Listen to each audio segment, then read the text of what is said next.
Back to our channel. నేనండి మీ హనీని. అందరూ ఎలా ఉన్నారు? నేనైతే చాలా బాగున్నాను. ఈరోజు మమ్మీ మనందరి కోసం పాలక్ పకోడీ వేయబోతున్నారు. హాయ్ ఫ్రెండ్స్, ఈరోజు పాలకూర పకోడీ వేస్తున్నాను. ప్రాసెస్లోకి వెళ్ళిపోదాం రండి. స్టవ్ ఆన్ చేసి ఆయిల్ పెట్టుకుందామండి.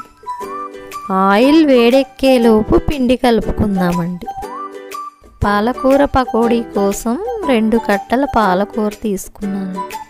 ఇది శుభ్రంగా కడిగి చిన్నగా కట్ చేసుకోవాలి. 3 బౌల్స్ శనగపిండి,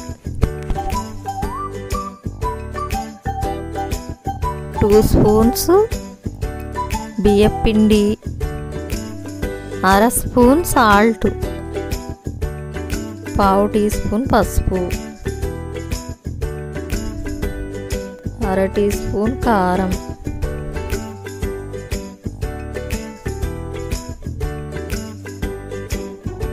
1/2 టీ స్పూన్ జీలకర్ర, 1/2 టీ స్పూన్ గరం మసాలా, కొంచెం అల్లం వెల్లుల్లి పేస్ట్. ఇవన్నీ కలిసేలా మిక్స్ చేసుకుందామండి. దీనిలో వాటర్ ఎక్కువ పట్టదండి, చూసుకుంటూ కలుపుకోవాలి. పాలకూరలో ఉన్న వాటరే సరిపోతుందండి. ఆనియన్ పకోడీలా కాకుండా గట్టిగా కలుపుకోవాలండి పిండిని. ఆయిల్ వేడెక్కిందండి, పకోడీ వేస్తున్నాను.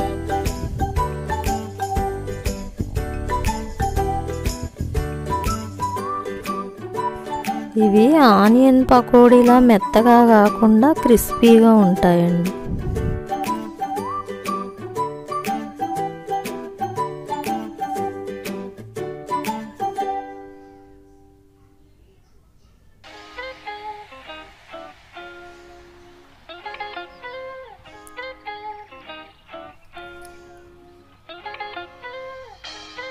ఫ్రై అయిపోయినాయండి, తీసేస్తున్నా.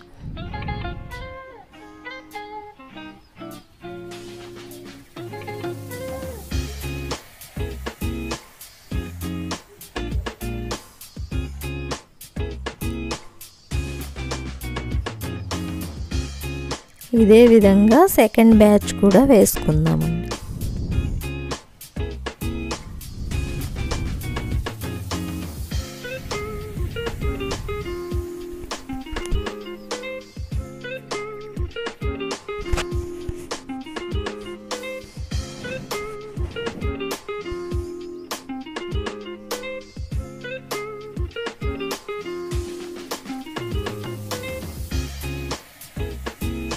ఇవి కూడా ఫ్రై అయిపోయినాయని తీసేసుకుందాం.